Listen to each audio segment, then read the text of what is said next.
हमारा जो last point था वो था वंश की संकल्पना। अब हम स्टार्ट करेंगे हमारा कंसेप्ट ऑफ स्पीसीज। आज का टॉपिक स्टार्ट करेंगे with concept of species. Hindi में कहते हैं जाति की संकल्पना। जाति की संकल्पना। तो आज का हम टॉपिक स्टार्ट कर रहे हैं कंसेप्ट ऑफ स्पीसीज या फिर जाति की संकल्पना। ठीक है, तो जाति की संकल्पना क्या है? देखिए, एक वैज्ञानिक आया था जिनका नाम था जॉन रे। वैज्ञानिक कौन से आए थे? जॉन रे। जॉन रे नामक वैज्ञानिक कहते हैं कि किसी भी समूह के कुछ ऐसे सदस्य जिनमें कुछ आकारिकीय लक्षणों की समानता हो एवं जो आपस में जनन करने की क्षमता रखते हो, मतलब जिनमें जनन क्षमता पाई जाए और मुक्त रूप से क्या कर सकते हो, जनन, ऐसे समूह के सदस्य क्या कहलाएंगे? जाति कहलाएंगे। मतलब समूह के कुछ सदस्य, कोई एक विशेष समूह है जिसके कुछ सदस्य ऐसे होते हैं जो आकारिकीय रूप से क्या रखते हैं, समानता रखते हैं, आकारिकीय रूप से समानता रखते हैं, और इसके अलावा उनमें मुक्त रूप से क्या पाया जाता है, जनन पाया जाता है। तो वो क्या कहलाएंगे? वो एक ही जाति के क्या कहलाएंगे, सदस्य कहलाएंगे। और ये जो जाति शब्द है, ये जाति शब्द भी किसके द्वारा दिया गया है? जॉन रे के द्वारा ही दिया गया है। ठीक है, जैसे यहां पर हमारे पास कोई दिया गया एरिया है, कोई क्षेत्र है, जैसे कोई क्षेत्र हो गया, इस क्षेत्र के अंदर कुछ सदस्य क्या कर रहे हैं, निवास, जो मुक्त रूप से जनन करने की क्या रखते हैं, क्षमता रखते हैं, और आकारिकी रूप से भी क्या है, ये आकारिकी रूप से भी ये क्या है, समान है, मतलब समान लक्षण क्या कर रहे हैं, प्रदर्शित। तब ये क्या कहलाएंगे? ये एक ही जाति के सदस्य कहलाएंगे। लेकिन अगर किसी वजह से इन सदस्यों के बीच में कोई अवरोध आ जाता है, जैसे मान लीजिए कोई पहाड़ बीच में आ गया, कोई नदी बीच में आ गया, कोई अवरोध आ गया, तो ये वाले सदस्य इधर नहीं जा सकते, ये वाले सदस्य इधर नहीं आ सकते। मतलब क्या हुआ कि ये सदस्य सिर्फ यहीं तक सीमित रहेंगे और ये वाले सदस्य इधर सीमित रहेंगे, ये वाले यहां तक सीमित रहेंगे। ये आपस में जनन कर सकते हैं, ये आपस में जनन कर सकते हैं मुक्त रूप से, किंतु ये एक दूसरे के साथ किसी भी प्रकार की कोई क्रिया नहीं दर्शाएंगे, कोई अंतः क्रिया नहीं दर्शाएंगे। तो ये सदस्य आपस में मिलकर एक नई जाति बनाएंगे और ये सदस्य आपस में मिलकर क्या करेंगे, एक नई जाति का निर्माण करेंगे। ठीक है, अर्थात इस प्रकार क्या होगा, नई जाति का उद्भव होता है। इसे ही कहा जाता है जाति उद्भव। इंग्लिश में कहते हैं स्पेशिएशन, जाति उद्भव या फिर स्पेशिएशन। Clear that? तो ये है आपका जाति उद्भव या फिर स्पेशिएशन। लेकिन हम यहाँ पर जाति उद्भव के बारे में ज्यादा चर्चा नहीं करेंगे, हम सिर्फ जाति की संकल्पना देखेंगे। जाति की संकल्पना में यह बताया गया है कि कुछ समूह के सदस्य विशेष रूप से समानता दर्शाते हैं आकारिकीय लक्षणों में एवं उनके अंदर मुक्त प्रजनन की क्या पाई जाती है, क्षमता। ऐसे सदस्य आपस में मिलकर किसका निर्माण करते हैं, एक जाति का। ठीक है, समझ में आ गई ये वाली बात? अब देखिए, जाति में भी क्या होता है, जैसे एक ही जाति होती है कई बार, तो एक ही जाति के जो सदस्य होते हैं उनमें भी कभी कभी क्या होती है, कुछ छोटी छोटी विभिन्नताएं पाई जाती हैं। अगर जाति के सदस्यों में क्या उपस्थित हो, कुछ विशेष प्रकार की विभिन्नताएं उपस्थित हो, तो ये क्या करते हैं, ये आपस में मिलकर अंतरा जातीय वर्गकों का निर्माण करते हैं। मतलब अगर जाति के सदस्यों में क्या है, विभिन्नता है, अगर जाति के सदस्यों में क्या आ गया, कुछ अंतर आ गया, तो ये क्या करेंगे, आपस में मिलकर किसका निर्माण करेंगे, छोटे छोटे वर्गक का, छोटे छोटे वर्गक का और कैटेगरीज का या वर्गक का निर्माण करेंगे, जिन्हें कहा जाएगा अंतरा जातीय वर्गक। ठीक है, इन अंतरा जातीय वर्गकों को 4 भागों में विभाजित किया जाता है। कितने भागों में विभाजित किया जाता है, 4 भागों में। 4 भाग कौन कौन से? पहले की अगर बात करें तो पहला आता है जीव प्रारूप। पहला जो वर्गक है वो पहला वर्ग कौन सा है? जीव प्रारूप, और इसे इंग्लिश में कहा जाता है बायोटाइप। ठीक है, इंग्लिश में कहेंगे बायोटाइप और हिंदी में कहेंगे जीव प्रारूप। अब जीव प्रारूप या बायोटाइप क्या होता है? देखिए, मान लीजिए जो कोई क्षेत्र है, इसमें एक ही जाति के कुछ सदस्य क्या कर रहे हैं? निवास कर रहे हैं। एक ही जाति के सदस्य निवास कर रहे हैं तो इन सदस्यों का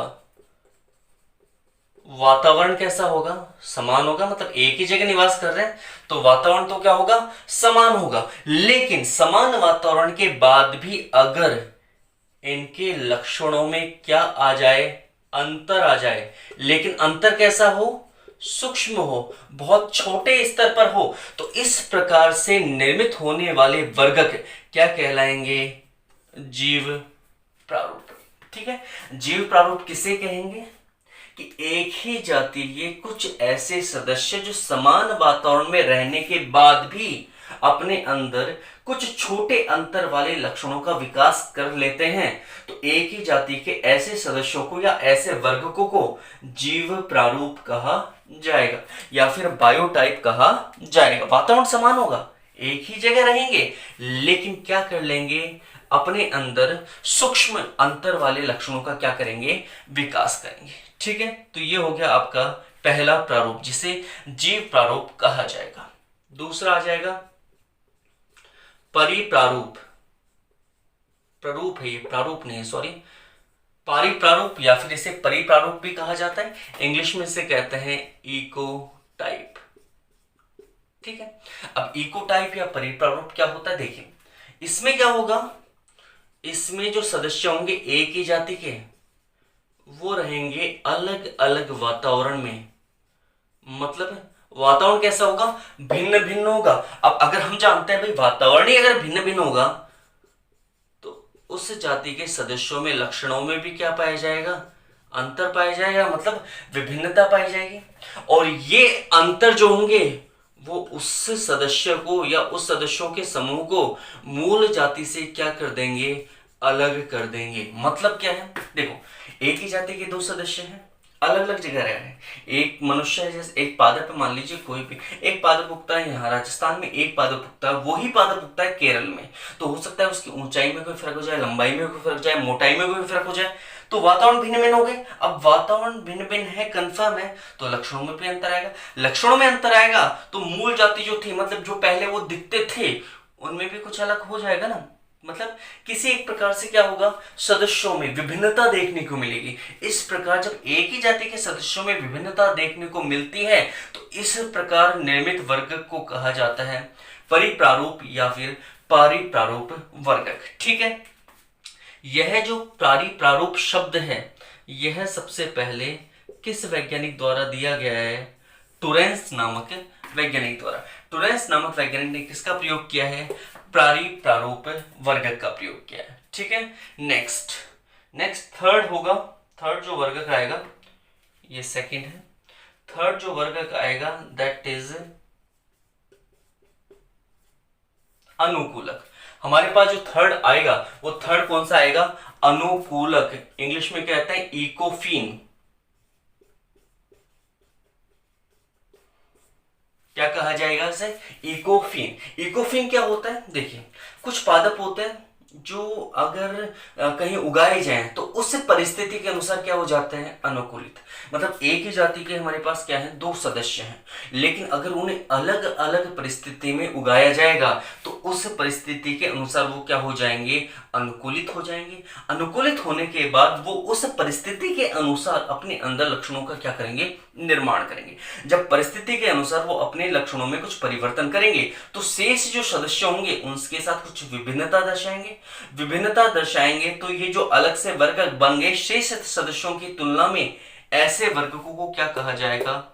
अनुकूलक। किस वजह से बनते हैं ये? परिस्थिति की वजह से बनते हैं। मतलब परिस्थिति के अनुसार अनुकूलित होने के कारण बनने वाले वर्गकों को अनुकूलक कहा जाएगा। ठीक है, नेक्स्ट चौथा आएगा हमारे पास, चौथा वर्गक, उसे कहेंगे किस में? या फिर वैरायटी। किस्में या वैरायटी किसे कहते हैं? देखिए, सामान्यतः क्या होता है कि जितने भी जातियों के सदस्य होते हैं या जितने भी वर्गों की अगर बात की जाती है, तो ये वर्गों की बात किस आधार पर की जाती है? किसी वातावरण के आधार पर की जाती है। भाई वातावरण में कुछ परिवर्तन हो गया, वातावरण में भिन्नता आ गई, वातावरण समान हुए या परिस्थिति में परिवर्तन कर दिया गया, इस आधार पर बात करते हैं। लेकिन अगर मान लीजिए किसी भी सदस्य के अंदर कुछ आनुवंशिक प्रकार के परिवर्तन किए जाए तो, ठीक है, किस प्रकार के परिवर्तन किए जाए? परिस्थिति जन्य परिवर्तन नहीं, मतलब वातावरण का कोई परिवर्तन नहीं कर रहे हैं हम लोग। किस प्रकार का परिवर्तन कर रहे हैं इस बार? आनुवंशिक प्रकार का परिवर्तन। तो अगर किसी सदस्य के आनुवंशिक पदार्थ में, मतलब डीएनए एवं आरएनए में कुछ विशेष प्रकार के परिवर्तन कर दिए जाएं, तो वह अपनी मूल जाति के सदस्यों से कुछ अलग दिखते हैं। ठीक है, जैसे मान लीजिए कोई पादप है हमारे पास, ठीक है, उस पादप के बहुत से सदस्य, जैसे मटर है, सपोज पाइसम सैटाइवम है। अब पाइसम सैटाइवम का एक पौधा ले लिया, उस पौधे के अंदर जो आनुवंशिक पदार्थ था उसमें हमने कुछ परिवर्तन कर दिया। परिवर्तन के बाद उससे हमने नए पौधे का विकास किया। अब जो नया पौधा बनेगा, क्या वो शेष पौधों के साथ समानता दर्शाएगा?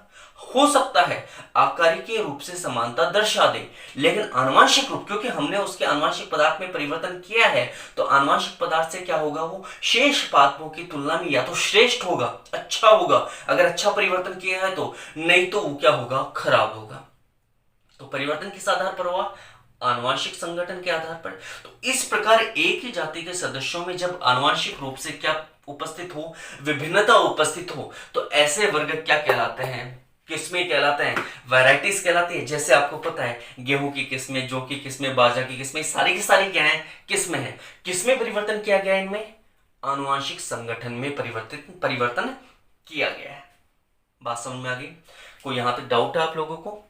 ठीक है, तो हमने पढ़ी जाति, कल हमने पढ़ी थी वंश की संकल्पना, आज हमने पढ़ ली जाति की संकल्पना। जाति शब्द जो है किसके द्वारा दिया गया है? जॉन रे के द्वारा। जाति कहते किसे हैं?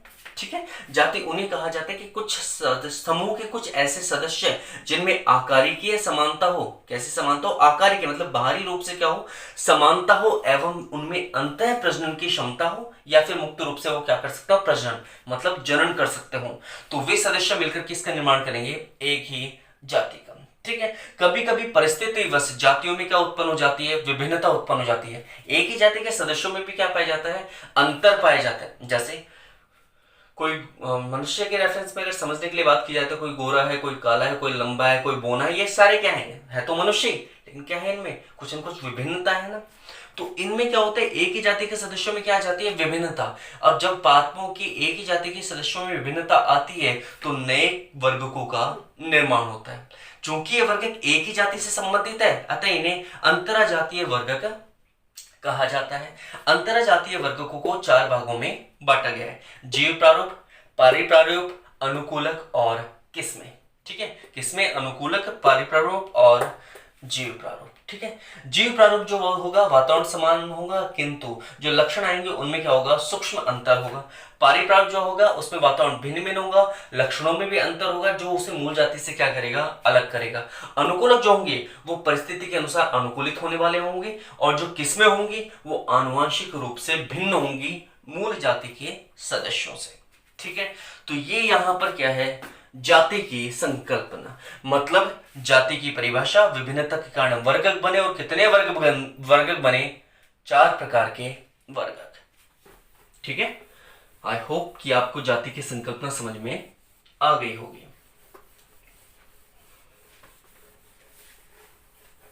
अब हमारे पास सिर्फ और सिर्फ 2 पॉइंट बचे हैं। पहला वर्गीकी के सिद्धांत, और दूसरा वर्गीकी के उद्देश्य। कोशिश करूंगा इसको कंप्लीट करने की, लेकिन स्टार्ट करते हैं हम पहले वर्गीकी के सिद्धांत के साथ। वर्गीकी के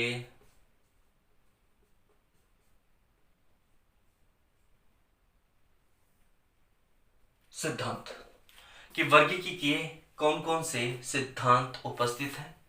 ठीक है, तो देखिए, जब से वर्गीकरण किया गया तब से लेकर के आज तक के समय में वर्गीकी के नए नए सिद्धांतों का क्या हुआ है? प्रतिपादन हुआ है। ठीक है। वर्गीकी के जितने भी सिद्धांत हैं उन सिद्धांतों में सिर्फ इतना बताया गया है कि पादपों का वर्गीकरण कैसे किया जाएगा। वर्गीकी के सिद्धांत देने का श्रेय किसे दिया जाता है? मुख्य रूप से प्रारंभ किसने किया था इन सिद्धांतों को? कैरोलस लीनियस ने। किसने प्रारंभ किया था? कैरोलस लीनियस ने। कैरोलस लीनियस ने अपनी पुस्तक किसमें? क्रिटिका बोटेनिका, इनकी पुस्तक का नाम क्या है? क्रिटिका बोटेनिका। इस पुस्तक में कैरोलस लीनियस ने सबसे पहले क्या दिए? वर्गीकी के सिद्धांत। वर्गीकी के सिद्धांतों का प्रकाशन कैरोलस लीनियस ने किस पुस्तक में किया? क्रिटिका बोटेनिका पुस्तक में। यह पुस्तक कब प्रकाशित हुई? 1735 में। ठीक है। तो कैरोलस लीनियस इस पुस्तक के आधार पर, इसमें जो प्रकाशित करते हैं उसके आधार पर यह कहते हैं कि जितने भी वर्गीकरण पद्धतियां हैं, देखिए मुख्य रूप से जो वर्गीकरण पद्धतियां होती हैं वो पादपों के वर्गीकरण से संबंधित है। मतलब आपने क्या कर दिया? पादपों का वर्गीकरण कर दिया। जैसे कि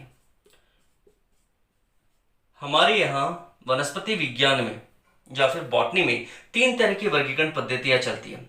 कृत्रिम वर्गीकरण पद्धतियां, प्राकृतिक वर्गीकरण पद्धतियां और जाति वृत्तीय वर्गीकरण पद्धतियां।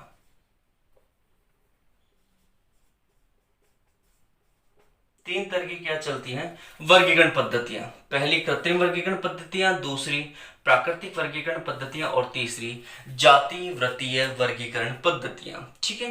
अगर हम पौधे के किसी लक्षण को, जैसे अगर पौधे के पुष्पीय लक्षण को लेकर के उसका वर्गीकरण किया जाता तो इस प्रकार की वर्गीकरण पद्धति किसमें सम्मिलित की जाती? कृत्रिम प्रकार के वर्गीकरण पद्धतियों में। ठीक है। यह वर्गीकरण पद्धति किसके द्वारा दी गई है? यह वर्गीकरण पद्धति सबसे पहले थियोफ्रेस्टस एवं कैरोलस लीनियस के द्वारा प्रतिपादित की गई। ये कहते हैं कि आप पौधे का कोई भी एक लक्षण ले लो। लक्षण कैसा होना चाहिए? आकारिकीय होना चाहिए। आप पौधे का कोई भी एक लक्षण ले लो और उसके आधार पर क्या कर दो? पादप का वर्गीकरण कर दो। तो इस प्रकार की पद्धति क्या कहलाएगी? कृत्रिम वर्गीकरण पद्धति। यह सबसे आद्य पद्धति है। आद्य मतलब प्राचीन पद्धति है, पुरानी पद्धति है। ठीक है। दूसरी आ जाती है प्राकृतिक वर्गीकरण पद्धति। देखिए प्राकृतिक जो वर्गीकरण पद्धति है, इस प्राकृतिक वर्गीकरण पद्धति का मतलब जो है विकास मान लीजिए, या फिर इस प्राकृतिक वर्गीकरण पद्धति की उपादेयता मान लीजिए, इंपॉर्टेंस मान लीजिए, वो सबसे ज्यादा है। कृत्रिम और जातीय वृत्तीय वर्गीकरण पद्धतियों से भी सबसे ज्यादा मान्य कौन सी है? प्राकृतिक वर्गीकरण पद्धति। ये क्या है? सर्वाधिक मान्य पद्धति है। यह पद्धति जिन वैज्ञानिकों ने दी है उनका नाम है बेंथम और हुकर। ये वर्गीकरण पद्धतियां किसके द्वारा दी गई है? बेंथम और हुकर के द्वारा। किसके द्वारा दी गई है? बेंथम और हुकर ने। बेंथम और हुकर कहते हैं कि पादप के कोई भी प्राकृतिक लक्षण ले लीजिए, उन प्राकृतिक लक्षणों के आधार पर जब पादपों का वर्गीकरण किया जाएगा तो ऐसी पद्धति को हम क्या कहेंगे? तो ऐसी पद्धति को हम कहेंगे प्राकृतिक वर्गीकरण पद्धति। प्राकृतिक वर्गीकरण पद्धति किसने दी है? बेंथम और हुकर ने। प्राकृतिक वर्गीकरण पद्धति किसने दी है? बेंथम और हुकर ने। अब ये जो बेंथम और हुकर जिसकी हम बात कर रहे हैं, यह बेंथम और हुकर जो हैं ये बहुत ज्यादा इंपॉर्टेंट है, और इन्होंने अपने जितनी भी वर्गीकरण पद्धतियां थी उनका प्रकाशन जिस पुस्तक में किया था उसका नाम है जेनेरा प्लांटेरम। ठीक है। बहुत ज्यादा इंपॉर्टेंट है एग्जाम के पॉइंट ऑफ व्यू से भी, और अगर आप किसी कंपटीशन एग्जाम की तैयारी कर रहे हैं तो भी। क्यों? क्योंकि अभी जो हाल फिलहाल संस्कृत डिपार्टमेंट की सेकंड ग्रेड एग्जाम 2019 में हुई थी उसमें ये वाला क्वेश्चन आया था। ठीक है। कैसे आया था अभी बताता हूं मैं आप लोगों को। राजस्थान यूनिवर्सिटी के एग्जाम में भी क्वेश्चन आया हुआ है। अब देखिए प्राकृतिक वर्गीकरण पद्धति सर्वाधिक मान्य पद्धति है। किसने दी है? बेंथम और हुकर ने। किसमें प्रकाशन किया इस पद्धति का? उन्होंने जेनेरा प्लांटेरम में। ठीक है। अब इस प्रकार की पद्धति में बेंथम और हुकर यह कहते हैं कि जो एक बीजपत्री पौधे होंगे और जो द्विबीजपत्री पौधे होंगे, दो प्रकार के पौधे ले लिए उन्होंने, एक बीजपत्री और द्विबीजपत्री पौधे। इन दोनों पौधों के बीच में किसको रखा जाएगा? इन दोनों पौधों के बीच में रखा जाएगा जिम्नोस्पर्म को। बैंथम और हुकर की कमी मान लीजिए, ये गलती मान लीजिए, उन्होंने क्या किया, उन्होंने जिम्नोस्पर्म को किस किस के बीच में रखा है? एक बीजपत्री एवं द्विबीजपत्री पौधों के बीच में। किस किस के बीच में रखा? एक बीजपत्री एवं द्विबीजपत्री पौधों के बीच में। किसको रखा? जिम्नोस्पर्म को। एक वैज्ञानिक आया था, शुरू में मैंने आपको बताया था, डी कैंडोल। ठीक है, ये जो टैक्सोनॉमी शब्द है या ये जो वर्गीकी शब्द है, ये डी कैंडोल ने ही दिया है। उन्होंने भी सेम गलती की है। उन्होंने भी क्या किया है, इस जिम्नोस्पर्म को किसके साथ रखा है? द्विबीजपत्री पौधों के साथ। डी कैंडोल ने तो जिम्नोस्पर्म को द्विबीजपत्री पौधों के साथ रखा है, जबकि बैंथम और हुकर ने जिम्नोस्पर्म को एक बीजपत्री एवं द्विबीजपत्री पौधों के साथ रखा है। ये क्वेश्चन आज तक कई बार कंपटीशन एग्जाम में आ चुका है, क्योंकि इसके बारे में ज्यादातर पता नहीं होता लोगों को, तो लोग इसके बारे में बताते नहीं है। बट फैक्ट ये है कि एक बीजपत्री और द्विबीजपत्री के बीच में जिम्नोस्पर्म को किसने रखा? बैंथम और हुकर ने। जबकि द्विबीजपत्री पौधों के साथ जिम्नोस्पर्म को किसने रखा है? डी कैंडोल ने। ठीक है, आई थिंक आपको समझ में आया होगा। ये वर्गीकरण पद्धति कहलाई प्राकृतिक वर्गीकरण पद्धति। ठीक है, और उसके बाद आई जातिवृत्तीय वर्गीकरण पद्धतियां। इन पद्धतियों में उद्विकास के आधार पर पादपों का क्या किया गया? वर्गीकरण देने वाले इन वैज्ञानिकों में, या इस पद्धति का जो वर्गीकरण दिया था उन वैज्ञानिकों में एंगलर,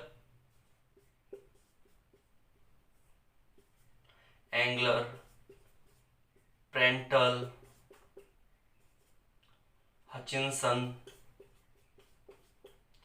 तख्तजान, ओस्टवाल्ड, टिप्पो, इन सभी वैज्ञानिकों को क्या किया गया है? सम्मिलित। एंगलर, प्रेंटल, हचिंसन, तख्तजान, ओस्टवाल्ड, टिप्पो, इन सभी वैज्ञानिकों ने कौन सी वर्गीकरण प्रणाली दी है? जातिवृत्तीय वर्गीकरण पद्धति। ठीक है, जातिवृत्तीय जो वर्गीकरण पद्धति है, इन पद्धतियों में क्या किया जाता है? इन पद्धतियों में उद्विकास के आधार पर पौधों का क्या किया जाता है? वर्गीकरण। ठीक है, तो हमारे पास वर्गीकी के सिद्धांतों में सबसे पहले कैरोलस लिनियस ने क्या किया? क्रिटिका बॉटेनिका में 1735 में वर्गीकी के सिद्धांत प्रकाशित किए। ठीक है, उस समय तक तीन प्रकार की वर्गीकरण पद्धतियां चलती थी, कृत्रिम, प्राकृतिक और जातिवृत्तीय। सर्वाधिक मान्य कौन सी थी? प्राकृतिक वर्गीकरण पद्धतियां। किसने दी थी? बैंथम और हुकर ने। जबकि कृत्रिम किसने दी है? कृत्रिम दी है थियोफेस्टस और कैरोलस लिनियस ने। जबकि जातिवृत्तीय वर्गीकरण पद्धतियां किसने की है? एंगलर, प्रेंटल, ओस्टवाल्ड, टिप्पो, तख्तजान, है ना, और हचिंसन, इन सब ने। ठीक है, तो इन वर्गीकरण पद्धतियों के आधार पर क्या किया जाता था? उस समय पादपों का वर्गीकरण किया जाता था। ठीक है, उसके बाद जब कैरोलस लिनियस ने इन सिद्धांतों का प्रतिपादन कर दिया और इन वर्गीकरण पद्धतियों के बारे में बता दिया गया वैज्ञानिकों के द्वारा, उसके बाद एक वैज्ञानिक और आए जिनका नाम था बेसे। वैज्ञानिक का नाम क्या था? बेसे। और इन्होंने बेसियन वर्गीकी के सिद्धांत प्रतिपादित किए। इन्होंने सिद्धांत दिए टैक्सोनॉमी के या वर्गीकी के, उन सिद्धांतों को कहा गया बेसियन वर्गीकी के सिद्धांत। क्या कहा गया? बेसियन वर्गीकी के सिद्धांत। बेसे नामक वैज्ञानिक के अनुसार कोई भी पादप का एक सदस्य ले लीजिए, कोई भी जाति का एक सदस्य ले लीजिए, जैसे मान लीजिए हमारे पास कोई पादप है, इस पादप में दोनों प्रकार के विकास पाए जाते हैं, ऊपरी विकास भी होते हैं और निचले विकास भी होते हैं। बेसे के अनुसार मतलब क्या है कि उसके अंदर किसी भी संभावना, जैसे मान लीजिए कोई भी संरचना है आकार की, मान लीजिए कुछ भी मान लीजिए, तो हो सकता है उसके अंदर क्या हो जाए? ऊपरी विकास का मतलब है वृद्धि का, और निचला विकास मतलब कमी। या तो विकास के समय उसके लक्षणों में क्या हो जाएगी? वृद्धि हो जाएगी, या क्या हो जाएगी? कमी हो जाएगी। ठीक है, इसके अलावा वैसे कहते हैं कि किसी भी पादप में जब भी विकास होता है, ठीक है, तो क्या होगा? या तो सरल लक्षणों से जटिल लक्षणों का निर्माण होगा या जटिल लक्षणों से सरल लक्षणों का निर्माण होगा। ठीक है, तो ये तो बता दिया उन्होंने विकास के बारे में। उसके बाद वर्गीकरण में वो क्या कहता है, वर्गीकरण में कहता है अगर हम इन पादपों का वर्गीकरण करना है तो कैसे करोगे, या तो आप वृद्धि से कमी की ओर करोगे, मतलब जब भी आप पादपों को व्यवस्थित करोगे तो सबसे पहले ऐसे पादपों को रखोगे जिसके अंदर ज्यादा लक्षण हो, फिर धीरे धीरे ऐसे पादपों की ओर जाओगे जिसके लक्षण क्या होते जाएंगे, कम। जितनी भी वर्गीकरण पद्धतियां हैं अभी जो वैसे के अनुसार, ठीक है, वैसे के अनुसार जितनी भी वर्गीकरण पद्धतियां दी गई उन सभी वर्गीकरण पद्धतियों में जितने भी अच्छे लक्षण थे, वृद्धि वाले लक्षण थे, उन्हें आद्य लक्षण कहा गया था। आद्य मतलब प्राचीन लक्षण कहा गया था।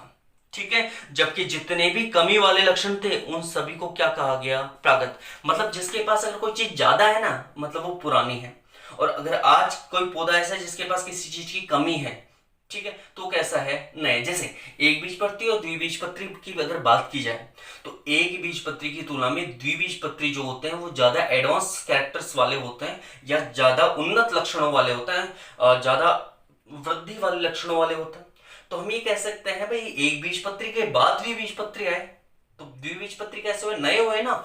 जबकि वैसे ये कहता है कि अगर लक्षण ज्यादा है तो वो पुराना है, यानी कि वैसे के अनुसार द्विबीजपत्री पुराने पौधे हैं किसकी तुलना में, एक बीजपत्री पौधे की तुलना में। उसी प्रकार दो चीजें उन्होंने एक और बताई वृद्धि के लिए, सरल से जटिल या जटिल से सरल।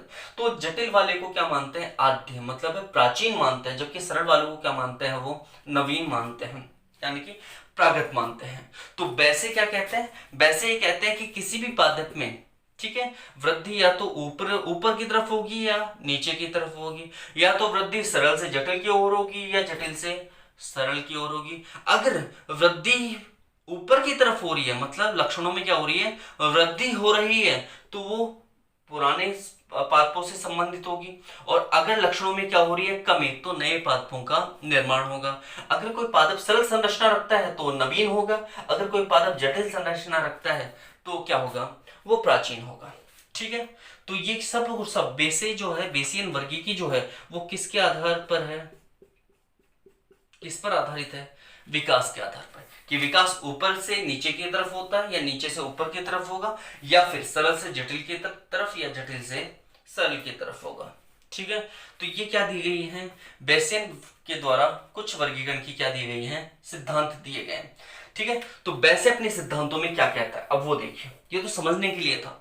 इसके अलावा बेसे ने अपने सिद्धांतों में क्या कहता है, बेसे कहता है कि वृद्धि जो होगी या किसी भी पादप में जो विकास होगा वो या तो ऊपर से नीचे की ओर होगा। ऊपर से नीचे का मतलब क्या है कि ज्यादा लक्षणों से कम लक्षणों की ओर, या फिर नीचे से ऊपर की ओर होगा, कम लक्षणों से ज्यादा लक्षणों की ओर होगा। या तो विकास सरल से जटिल की ओर होगा, या विकास होगा जटिल से सरल की ओर। ठीक है, तो ये जो है कुछ पॉइंट्स बताए किसने, बेसे ने। और बेसे इन पॉइंट्स के आधार पर क्या करता है, बेसे इन पॉइंट्स के आधार पर अपने वर्गीकी के सिद्धांत देता है। यही इसके वर्गीकी क्या है, सिद्धांत। ऊपर से नीचे की ओर विकास या नीचे से ऊपर की ओर विकास, सरल से जटिल की ओर विकास या फिर जटिल से सरल की ओर विकास। यह है इसके वर्गीकी की कुछ सिद्धांत। ठीक है, अब जब ये वर्गीकी के सिद्धांत दे दिए गए उसके बाद भी वर्गीकी के कुछ और सिद्धांत आए, लेकिन वो सिद्धांत इतने कुछ है नहीं। उसमें से कुछ सिद्धांत क्या थे, जैसे कि जो पादप थे उनकी प्रकृति से संबंधित कुछ सिद्धांत आए। वैसे के बाद क्या है, पादप की प्रकृति से संबंधित कुछ सिद्धांत है। पादप की प्रकृति से संबंधित सिद्धांतों में जैसे भाई कोई भी पादप है या तो शाक होगा या क्षूप के रूप में होगा या फिर वृक्ष के रूप में होगा। तो ये सिद्धांत, इस सिद्धांत में कहा गया कि अगर शाक है तो कैसा लक्षण है, प्रागत लक्षण है, मतलब ये नवीन है। और जैसे जैसे आप क्षूप और वृक्ष की ओर जाते हो ये लक्षण कैसे हो जाते हैं, आद्य लक्षण। मतलब अगर इनके आधार पर पादपों का वर्गीकरण किया जाएगा तो सबसे पहले किनको रखा जाएगा, वृक्ष को, फिर रखा जाएगा शूप को, और सबसे उन्नत लक्षणों के साथ किसको रखा जाएगा, शाक को। उसके बाद पादप प्रकृति के बाद जब ये वर्गीकरण हो जाता है तो उसके बाद आ जाता है पुष्पीय लक्षणों के आधार पर वर्गीकरण। पुष्पीय लक्षणों के आधार पर जो वर्गीकरण है, पुष्प और फल के आधार पर मान लीजिए पुष्पीय, इसमें पुष्पीय लक्षणों के साथ साथ फलों को भी सम्मिलित किया गया था। तो पुष्प एवं फल के लक्षणों के आधार पर वर्गीकरण किया गया कि किस प्रकार उनमें पुंकेसरों की संख्या है, किस प्रकार अंडोपक की संख्या है, किस प्रकार जायंग व्यवस्थित है, अधोवर्तीय ऊर्ध्ववर्तीय कैसा है। ठीक है, पुंकेसर कैसे हैं, जायंग के साथ जुड़े हुए हैं या फिर दल या बाह्य दल किसके साथ जुड़े हुए हैं, मतलब सारे ये जो थे उन लक्षणों के आधार पर इनका क्या किया गया था, वर्गीकरण। अब चाहे जितने भी वर्गीकरण, ज्यादातर क्वेश्चन पूछा जाता है तो वैसे का ही पूछा जाता है, ये नहीं पूछे जाते हैं। ठीक है, तो बेसिक का ध्यान रखना। इसके अलावा इनमें से क्वेश्चन नहीं आता, क्वेश्चन आएगा 3 तरह की वर्गीकरण प्रणालियों में, प्राकृतिक, कृत्रिम और जातीय वृत्तीय। ठीक है, तो ये थे आपके वर्गीकी के सिद्धांत। किसने दिए, कैरोलस लिनियस ने। कैरोलस लिनियस ने अपने वर्गीकी के सिद्धांत किसमें प्रतिपादित किए, क्रिटिका बॉटनिका में। कब प्रकाशित हुई, 1735 में। ठीक है, उसके बाद वर्गीकरण के सिद्धांत 3 प्रकार के थे, मुख्य रूप से 3 प्रकार की वर्गीकरण प्रणालियां थी, प्राकृतिक, कृत्रिम और जातीय वृत्तीय। उसके बाद वर्गीकरण का मुख्य सिद्धांत किसने दिया है, बेसे ने। ठीक है, ये साइड वाले सिद्धांत काम के नहीं है, बेसे के सिद्धांत मुख्य है। ठीक है, बेसीय वर्गीकरण के सिद्धांत में क्या कहता है कि पादप का जो विकास है वो ऊपर से नीचे की ओर, नीचे से ऊपर की ओर, सरल से जटिल की ओर या जटिल से सरल की ओर होता है। बस यही बेसे का सिद्धांत है। ठीक है, पैसे का सिद्धांत हो गया। उसके बाद पादप की प्रकृति के आधार पर बता दिया कि शाख, शूप और वृक्ष 3 प्रकार के पौधे हो सकते हैं। अगर शाख होंगे तो प्रागत लक्षण वाले, मतलब अच्छे लक्षण वाले पौधे होंगे, नवीन लक्षणों वाले पौधे होंगे, और शूप और वृक्ष होंगे तो आद्य लक्षण वाले पौधे होंगे। फिर आ जाएगा पुष्प और फल के लक्षणों के आधार पर, पुष्प कैसा है या फल की प्रकृति कैसी है, उसके आधार पर क्या किया गया है, ये पादपों का वर्गीकरण किया गया है। ठीक है, अब ये हो गया आपके वर्गीकी के सिद्धांत और जाति की संकल्पना। इसके बाद नेक्स्ट जो होगा हमारा, एक पॉइंट और बच गया अभी लास्ट इसका, वो है वर्गीकी के उद्देश्य। ठीक है, तो वर्गीकी के जो उद्देश्य होंगे वो स्टार्ट करेंगे हम नेक्स्ट वीडियो में, और उसी के साथ आपका चैप्टर कंप्लीट। लेकिन इतना सा ध्यान रखना, यहां पर क्वेश्चन जो आते हैं राजस्थान यूनिवर्सिटी के एग्जाम में, वो 3 या 4 क्वेश्चन ही आते हैं। पहला, टैक्सोनॉमी शब्द किसने दिया, दूसरा सिस्टमैटिक शब्द किसने दिया, मतलब वर्गीकी शब्द किसने दिया, और वर्गीकरण विज्ञान शब्द किसने दिया। ये आते हैं क्वेश्चंस ज्यादातर तो, और इसके अलावा अगर आ जाता है तो सबसे ज्यादा आता है वंश की संकल्पना और जाति की संकल्पना। बस ये कुछ भी नहीं आता है, पढ़ना है हमें, लेकिन ये एग्जाम्स में नहीं आता। बेसियन कभी भी एग्जाम में नहीं आता है। ठीक है, ना ही और कुछ एग्जाम में आता है, ना ही वर्गीकी के उद्देश्य आता है, लेकिन पढ़ना सारा है कंप्लीट। लेकिन मैंने आपको बता दिया इंपॉर्टेंट क्या है, वर्गीकी, वर्गीकरण विज्ञान, ये इंपॉर्टेंट है। और इसके अलावा वंश और जाति की संकल्पना, खत्म। इसके अलावा कुछ भी बाहर नहीं जाएगा। ठीक है, चलिए, थैंक यू।